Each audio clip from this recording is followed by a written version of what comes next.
All right, ladies and gentlemen, welcome back.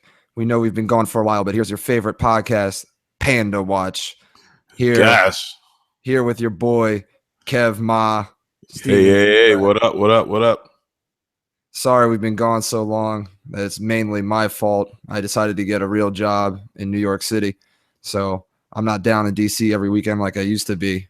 Gosh, man, it's been how long has it been, man? The people have not been waiting for this, but it feels like forever and a day. It's been 3 months at least, so yeah.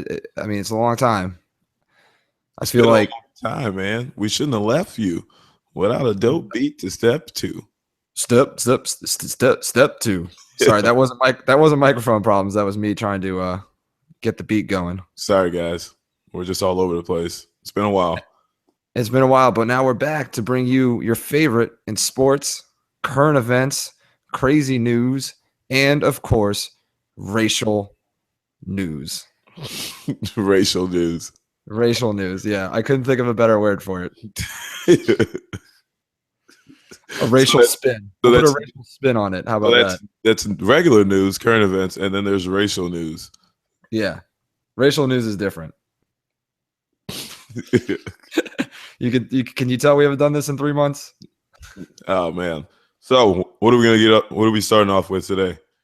We're starting off with football. Football's back. And more importantly, Tom Brady has not missed a game. Gosh. I know Roger.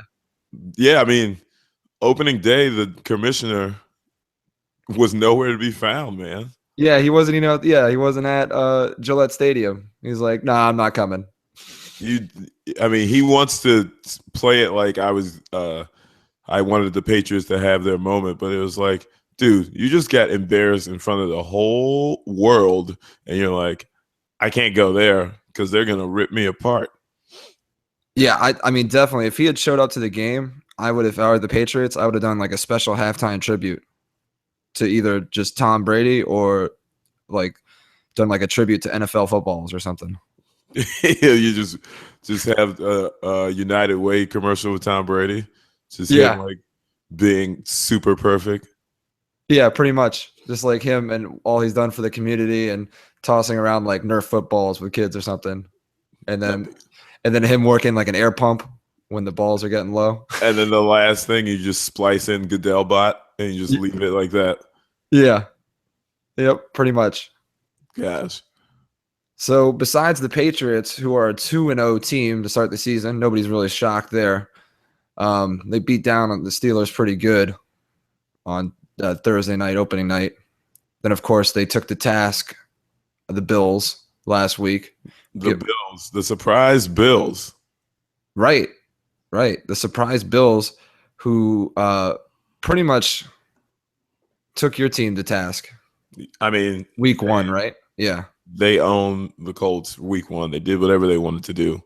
Tyrod Taylor was not afraid of the moment, and the Colts were sleepwalking the whole way. So yeah, how do you feel about how do you feel about the start of your Colts, who have the lowest total points in the NFL through 2 weeks? Well, it's effing frustrating. What do you mean? How do I feel, you asshole? It sucks. The people want to know how you feel, man. You're so good at trolling other people when it comes to football. And that's the thing, though. But you can only do it when you're in a position of leverage. And when your team's 0-2, you've got no stake. But lucky for me, I don't care, so I'm still going to talk trash anyway.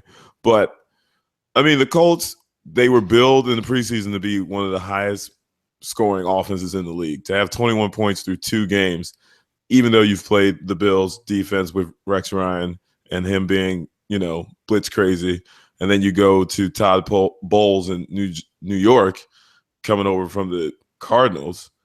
Yes, they're 2 really good defenses, but you guys are supposed to be the best offense in the league. You have 21 points. Yeah, that was bad. And then, of course, on Monday Night Football, Frank Gore just forgetting how to hold on to a football. Gosh. He could easily walked in the end zone. That's the crazy thing. Like, they've played so bad, they've only scored 21 points. But, I mean, Andrew's throwing the ball over to the other team like it's his job. But I'm okay with interceptions. I'm like, a lot of people make a big deal of it, but yes, they are missed opportunities, but they're going to happen. You're throwing the ball a lot. Anyway, they had an opportunity to score to make that game a one-possession game with that score. And all of a sudden, Frank Gore, the oldest running back in the league, can't hold on to the ball. Yeah, that was pretty bad. Yeah, I mean, it was humorous to watch because it was like, come on, man, you guys aren't this damn bad, but they are. So yeah. They showed you. Yep, they showed me. Back to a team that should not have been 0-2, but was 0-2, and now is 1-2. My New York Giants curb stomping the Redskins on Thursday Night Football. I was a big fan of that. How'd that make you feel? I felt great, especially since I was watching the game with wannabe Redskins fan Katie Frang. Oh, shout out, name drop, exactly. It was great though. It was Cousins was Cousins. I mean, he was who we thought he was. So you've always been a New York Giants fan in DC or the DC area. Now you are a Giants fan in their market. How have you seen a difference? And what is there a difference? Are you enjoying it more? It's a huge difference. Yeah, you got more people around you rooting for the same team. It took me a while in DC to find a good Giants bar, and it wasn't until then that I was every other game I was watching. I was surrounded by dumbass Redskins fans, so I didn't really have they're everywhere. My own people to celebrate with. But it's kind of cool to be up in New York watching the Giants. The only downfall is I'm up in New York watching the Nats blow ass and let the Mets. And the Mets are whooping ass. So are you like giving like high fives out every touchdown out there? It depends. It's not like I run up and down the bar high fiving everybody. But I mean that's kind of. Is it? Do I run up and down the bar high fiving everybody? I've seen it a couple times. I must have been blitzed, but get NFL term blitzed. He writes his own jokes, people. Yeah, if you can't tell. I'm only half Jewish, so my jokes are only half as good. Hi-yo. Yep. Yeah, no, it's fun though. I mean, I just around the people that I watch the game with. Yeah, sure. I'll do all at high fives. Why not? It's cool. It's fun. Makes you feel alive. If our friends, the Wright sisters, were listening, one of them I know is adverse. Oh yeah, Jody hates the high five. It's quite hysterical. It's also, pretty great. Katie Frang's not a big fan of the high five either. Gosh, those people don't know what they're missing, man. But hey, man, do your thing. To each their own. High fives. They're going to be around whether you like them or not. Yeah, exactly. So why not enjoy them? But the Giants, it was big for them because they blew the previous two games. They had 10-point leads in the fourth quarter against the Cowboys and the Falcons. I mean, teams with good offenses, well, not the Cowboys, not anymore with Romo out, but the Falcons had a good offense with, I mean, all you have to do is throw the ball in the general vicinity of Julio Jones, and he can come down with it. He's a beast. Yeah. And then the Cowboys didn't look that bad with Whedon. Whedon's he ended up 7 for 7 with a touchdown, like 77 yards or 97 yards. Right. Well, I mean, he also came in with a lead, so we'll see how he does from start to finish an entire football game. I mean, he could have just handed the ball off since, like you said, he had the lead. I'm not saying – no, he played well. I'm just saying Kirk Cousins played well at some points too. I mean, let's see this guy play a whole game first before we go anointing him as a good quarterback. Yeah. I mean, there's a reason he's not starting in the league, and if he plays well, then maybe if he plays well in Romo's absence, maybe he can catch on with the team next year. But I agree with you, and we do kind of jump to conclusions with a lot of people. In the same breath, we are starting to kick people to the curb a lot quicker now. It's like, if you don't show me that you are capable of leading a franchise to the Super Bowl in 2 games, I don't have time for you. And it's like, we don't have enough quarterbacks or talent anywhere in this league to be that dismissive. But we find a way in some markets. It's great. Yeah, people are very impatient, and they want their championship. They want their quarterback to perform immediately. Yeah. But I think we'll see how he does. We'll see how he does. But I know in one league I had to go pick up Andy Dalton because Romo was my guy, and now he's out. So Gosh. I mean, he was a great regular season quarterback. He just piled up the stats, but we'll see how the Cowboys go now without Dez even too. Yeah, I mean, not having that rock star is gonna be tough. Speaking of rock stars, the world's most famous rock star was just in DC and New York and is on his way to Philadelphia. Oh yeah, are you talking about the Holy One, the cool Pope Francis? What's up? Yeah, I mean, this guy is probably the most progressive pope in history. I mean, it's not even close. I mean, he is a fan favorite. It's pretty dope to watch. My mom was loving Pope Week. She's been glued to her TV, and she works in the DC area. She tried to get a glimpse of him, but I mean, it was a damn mob scene down where he's at. Oh yeah, New York was crazy though. He was in they showed video of him rolling through Central Park, and like just people just covering the hills around the road there. But you know me, I didn't move a muscle to go try to see him. I mean, it would have been cool if I saw him in like my path, but I wasn't going anywhere near that mob scene. Wouldn't that be dope if the Pope just got a list of like a directory or whatever you want to call it, the yellow pages, and he just went through it, got people's addresses, and just showed up at their doorstep and was like, "Hey, what's up?" Yeah, I mean, that's how cool he is. Yeah, he would do something like that. I mean, I wouldn't put it past him. I mean, it would be a huge security risk, but it would be hilarious. Yeah, I would be all for that. Nice. The Pope just calls you up and you're just like, "Yeah, man, just come by the apartment, man. We'll just hang out, drink some beer." Yeah, he probably would do that. I mean, who knows what the guy's capable of? I mean, he's the Pope. He is the Pope. Yeah, but I didn't really notice his presence too much in New York, though. They handled it really well. I mean, I saw some cops around Grand Central redirecting traffic, but that was about it. I mean, the subway was no big deal for me. I mean, how far are you from like where he was centrally located? Well, I mean, I work about half a mile from the UN, so that's where he gave a speech, right? Yeah, and then a couple miles from Central Park where my office is, so it was right near it. Well, outside down here in VA, Tyson's Corner to DC. I mean, Catholic University and the Basilica is where they had the mass in the White House. We're probably 25, 30 minutes outside of that. So definitely didn't feel it on this side. However, the metro apparently ran smoother with him in town than it does with him out of town. Yeah. See, the problem with the metro is they don't want to run more trains.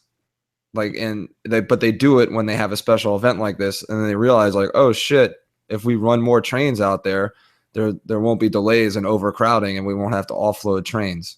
So yeah, but like you said, it makes too much sense. Yeah, they should use that. Like, spend a little bit more money, hire some more people to operate the trains, and then run them out there. But I guess that would be too easy. But why would I spend more money? Then that's going to come out of the money that I get to keep as a higher up, as an exec. Right. I mean, they're already charging you $8 to go from Vienna to DC. $8? Good Lord. Yeah, I don't know. It's probably closer to like $5.50 or $6, but it might as well be. Who knows? Who takes the metro? Yuck. Yeah. That's great. Yeah, that's gross, man. That's disgusting. There's like human beings down there with like, I mean, they just, the metro, man. It's a seedy place. Yeah, man. You know who could fix the metro? The Pope? The Pope obviously could, but that's too beneath him. I mean, the guy who can make the metro great again. You're not talking about the guy who will make not only metro great again, America great again? Yep. The Donald? The Donald. Man, this guy here. I mean, he's got the political landscape in a tizzy. Yeah, he's I mean, he's something else. Oh yeah, he's something else. All right. I mean, the guy is having a successful run so far without introducing one piece of legislation besides build a wall. And there's no legislation behind that. It's just like, yo, just build a wall, man. I don't know how we're gonna fund it or anything like that. Just build it. We'll figure it out later. And to all 14 of our listeners, you guys should definitely check out Wednesday night's South Park because it touched on that and it was fucking hysterical. But instead of the immigrants being Mexican, the immigrants were Canadians. And you know how South Park does it with Canadians. So yeah, I can only imagine. There's a lot of buddies, guys, and friends in there. And it was magical. So I highly recommend to everyone to watch that episode. Isn't it? Who else is running for president? I mean, for a Republican. Does it matter? Yeah, this is true. Yeah. Donald's got the world going nuts. I mean, Scott Walker dropped out. So does that mean Donald gets more followers, or is somebody else going to be? I mean, he could potentially get his donors. Who knows? We still got Jeb Bush in there, and Carly Fiorina, who of course Fiorina, who was the CEO of Hewlett Packard. I don't think she did too well when she was there, but you know, it's actually kind of funny because 8 years ago, the number one criticism of President Obama was he had no experience. He had no experience. He's just a community organizer. He's only been a senator for 4 years. But now some of the top Republican candidates have literally never had any political experience. Like Donald Trump, number one. What the hell? What office has he ever been in? You got Ben Carson, the surgeon, who doesn't know when to shut the hell up. Yeah, my man Ben, man. He's not making it easy for the world to like him.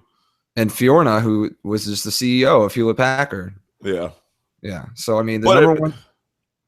But it's almost where it's not, you're not trying to be in a solution-based thing. You're just trying to win.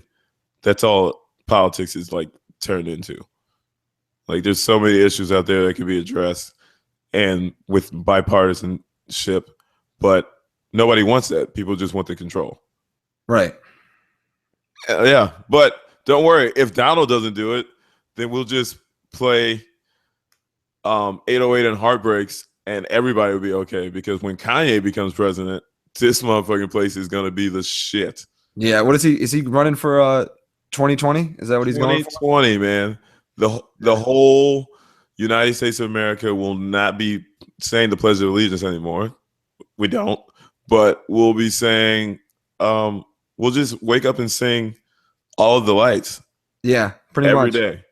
Or no, I think we'll still do the Pledge of Allegiance and the national anthem. It'll just be auto-tuned. Yeah, for sure. That'd be dope, though. That would be cool, man. I would love at least I wouldn't want him for 4 years, but I'd love at least a year of Kanye. A year of Kanye means I mean, the GDP will probably go up. We'll be pumping out a lot more clothing that is bland in color. It's pretty much futuristic slave wear. What else? We'll probably all be really cool, fashionable, and we'll take our cues from somebody who doesn't care that his wife was having sex with Ray J on TV. Yeah, that's the best part of it. I'm glad you touched on Kim K. She will be the first lady. Kimmy. How many great booty shots will we get of her walking out of the White House? I mean, we'll be getting a lot of those. Yeah, I mean if that's one reason to have Kanye president. Hey, God bless America. Yeah, I'm for a Keeping Up with the Kardashians White House edition. That would be a miserable show. Yeah, with fucking Chloe sleeping in the Lincoln bedroom. Or Rob Kardashian in the West Wing, just like on Tinder all night. Or you have Lamar Odom trying to show up and get back in. Yeah, but my man, the other lefty then took over. She likes lefties. She went from Lamar Odom to James Harden. Yeah, that's pretty funny to me. Yeah. I mean, one's not doing drugs. The other one's maybe the best basketball player in the league. Maybe, yeah. He was certainly second best this past year. To a motherfucking light-skinned person. But that's another topic. That's neither here nor there. Yeah, we'll get into basketball in a few weeks when it starts up again. But you know what's crazy, though? If Kanye becomes president and after Barack is gone, there will be, we'll have one African-American as a president. Maybe Ben Carson wins the Republican nomination. He wins it. But if there's another black president, you know who would really hate that? You mean besides every white person below the Mason-Dixon line? Yeah. We're not talking about those people. They've already been registered. We know those votes they're already in. Who would hate that then? That same guy who made you get down on your knees and say your prayers and eat your vitamins when you were a young boy, wanted to be a wrestler, the Hulkster. Oh, that's right. The Hulkster would totally hate another black guy in charge unless he's 6'8". Yeah, unless he's making a whole bunch of money. Yeah. I don't get it. Meanwhile, his daughter is knee deep in black penis right now, probably. Yeah, holy hell, Hulk Hogan. I mean, what were you thinking? Gosh, I think we should, for people who don't know, give them the synopsis of what my man Hulk Hogan, even though it was kind of like a Donald Sterling situation. But, sometimes it's not right in the terms of privacy, but sometimes we just need to know. Gosh damn it, Hogan. Why are you so damn racist? Yeah, caught on tape talking about his daughter, who's good looking, just going balls deep with some, was it a record producer's son? Was that what it was? Who knows? I think he was probably the inspiration for the TV show Empire that you love to watch. Yeah, I've seen all of 0 episodes of Empire just because I don't know if I can really stand Terrence Howard and his really low talking voice. Hey man, I'm on Empire. Empire. Y'all want my record company? But there's my lady, Cookie. I know nothing about the show, but I know names. Yeah, exactly. I mean, it's doing well, so they should just keep doing what they're doing. Oh yeah. Yeah. Everyone's like, Hulk Hogan. It's just a black soap opera. Who cares then? I mean, people like it. Fuck it. It's a black soap opera. Yeah. It's a show that people clearly wanted to watch. Yeah. So if it's all black people, yikes, man. I'm sorry to hear it. Yeah, I'm sorry it upsets you. Yeah. Just turn into one of the other 200 shows that are all white people. That are all white people. You know what I really want to do? I want to get into a position where I have a business where I have to make a commercial. And I'm going to feature every other race except for white people to the point where the notes that come in, the angry letters will be like, well, why aren't there any white people in the commercial? And there'll be one white person in the commercial. Right. But that'll just to emphasize how every other commercial in America has always been. It's been a whole bunch of white people and one black person just to satisfy the quota. Right. And then you got the McDonald's commercials coming out that tip the scales back in black people's favor. Yo, we have to check the demographics. I was just watching a commercial. It's for type 2 diabetes, which I think is in the African American community, a big problem. Right. I don't know if it's a big problem. I think it's a big problem across America. I just know that African Americans have higher rates of diabetes. I'm pulling it out of my ass, but we'll verify. We've got a stat checker. He's not here today. Yeah. But the commercial for the pill featured all white people. I was like, damn, y'all got diabetes too? I mean, it's an eye-opening experience. It was great. I was like, guys, man, this is ridiculous. But, Yeah, maybe it's one of those things where they're like, hey, white people, this could happen to you too. So we're not going to give anybody a chance to get into commercials. We'll just we'll still keep it in the family, guys.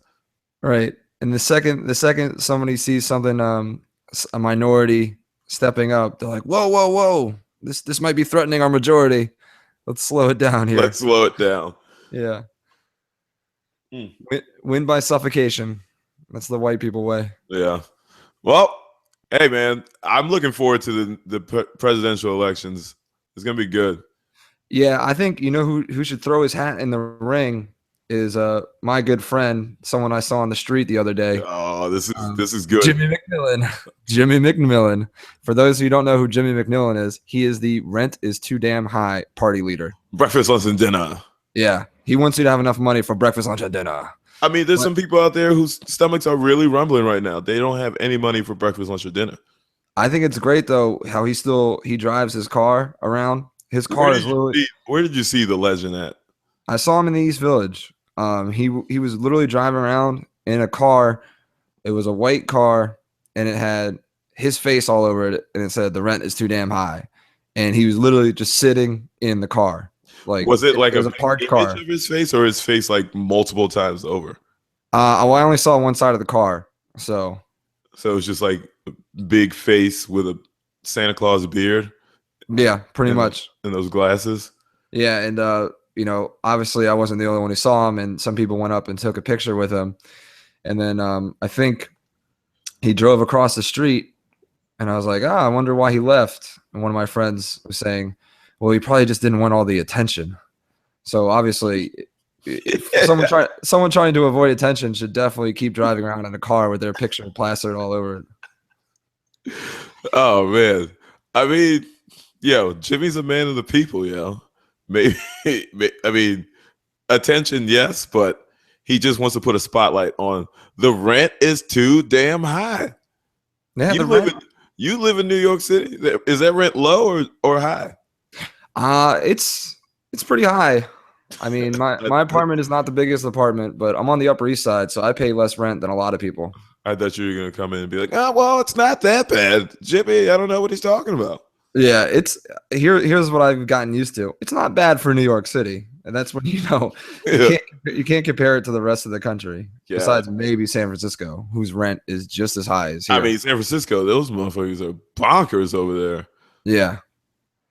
Yes, they are. Bostic, our boy Joshua, he's bi-coastal. So he was talking about he's got some friends out there in that area, and they split rent like 3 people, maybe even 4, and the rent is atrocious. Like $7,500. Yeah. I was like, they don't play over there. What is going on? But they all get silly Silicon Valley money. I thought you were going to say silicone breast, but I mean, I'm sure they have silicone breasts as well. Yeah. The dudes, not the women, though. Oh, yeah. Of course the dudes, man. Of course the dudes. Caitlyn Jenner. Shout out. Yeah. We can't wait to have Caitlyn on the show. It's going to be a great time. Yeah, she'll return my calls one day. I mean, you were calling her when she was Bruce, though. They don't need to know that. Oh, okay. Oh, it's like that Mac from Always Sunny. He's dating the tranny before she gets the surgery. And that was great. Oh man! All right. Well, what else do we have for the people today? I don't even feel like talking about baseball. The Nats just completely blew their chance at taking the NL East back. Gosh, and do they have anybody to blame? Are we gonna keep Matt Williams, or is he done so? He did not have a good year managing the bullpen. A lot of people want to blame the acquisition of Papelbon. I'm not quick. I don't want to jump on that bandwagon quite yet. Yes, Papelbon's a dick. He's been known to be a dick in locker rooms, but we couldn't rely on Drew Storen because he had blown too many games in the past. So you had to get a proven closer, and it didn't work because the rest of the bullpen kind of crumbled. So yeah, I mean, Storen when he lost his closer role, he didn't really adjust to that setup either.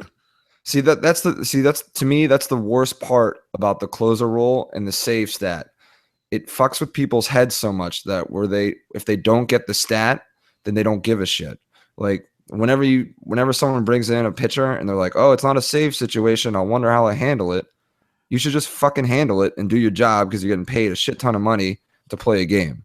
So You've got one job. You've got one job. Sometimes the those pitchers have to get one batter out, and you get paid dumb money for it. But Right. I mean, the professional hitters on the other side. But the way the Nats made good teams, average teams, bad teams look like rock stars in the 6th, 7th, and 8th innings was tough. Yeah. It was tough to watch. But Matt Williams, all he can do is pick a pitcher to put in the game, and then they have a job to do. Right. So, no, you're exactly right. It's like the same manager who was manager of the year 2 years ago has that was last year. Last year, sorry. The year before this. And then now he has a shitty year. Why is he not allowed to get one more year? Like, oh no, I think he should get one more year. I'm not. I don't think he should be fired. I think a lot of people are calling for his head. It'd be interesting. Of course they are. Of course they are. But I think he should get one more year. What are the chances of him getting that? I mean, see, here's the thing. The Lerner patriarch, he's 89. He wants to win. So if he doesn't feel Matt Williams can win next year, he might go somewhere else. So, I mean, you're gonna have a different roster. This thing was trending very well when the Nats came on the scene 3 years ago, or whenever that playoff berth for the first time showed up, and then you guys just jumped the gun with the World Series or bust in Davy Johnson's last year. I didn't like that. You guys have just won 50 games last year. Let's take baby steps. Yeah, they won a little more than 50 games, but I see your point. They need. I think I'm going to take my time out and write every baseball expert before next season to be like, please pick us to finish like second in the NL East, or pick us to finish like as a wild card team or something. Don't say World Series, please, for the love of God, because they did that in 2013, and look what happened. And they peed on themselves. Yeah. They certainly did in 2013. 2014, they didn't have the high expectations, came back, did well, lost in the first round. And then this year, of course, it was World Series or bust with Max Scherzer, and they peed on themselves again. And some of that was due to injury, but I think a lot of it was they just couldn't handle the expectations. Right. Just couldn't handle it. Just couldn't handle it. Just like the listeners probably can't handle any more PandaWatch. Right. I mean, that's why we took a break. I felt like we were saturating the market, right? But now we're back, people, and it's going to be hard for you guys to get us off your airwaves. Tell them where they can find us at, man. They can find us. We're starting up a YouTube page. So this broadcast will go big time.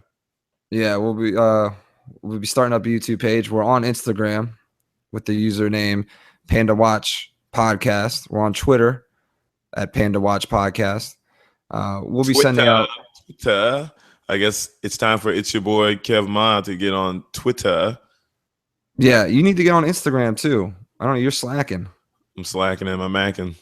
Yeah, you're on Facebook. You're on Facebook too much, man. It's not 2010 anymore. Oh, it's not 2010 anymore. I love 2010. I love being behind the times, man. Right. I can't keep up with the Joneses. If I keep keeping up with the Joneses, I'm gonna forget who I am. You stay real, Kev Ma. You stay all real. Damn day. All right, we got anything else for the listeners today? I've got nothing. Come back and listen to us, man. We miss you guys. We're gonna be better about it. We're gonna be posting better and better. We figured out how to record when we live 4 hours apart, so you'll be hearing more of our obnoxious voices, and we can't wait to keep bringing it to you. Oh yeah, my voice is obnoxious. Sorry, Kevin's voice is all smooth and it makes the ladies tingle, right? Oh, hey now. Oh, sorry, just one lady, right? Just one lady. Lo siento, Leah. Adios, muchachos. Until next time, we'll see you on the flippity flop.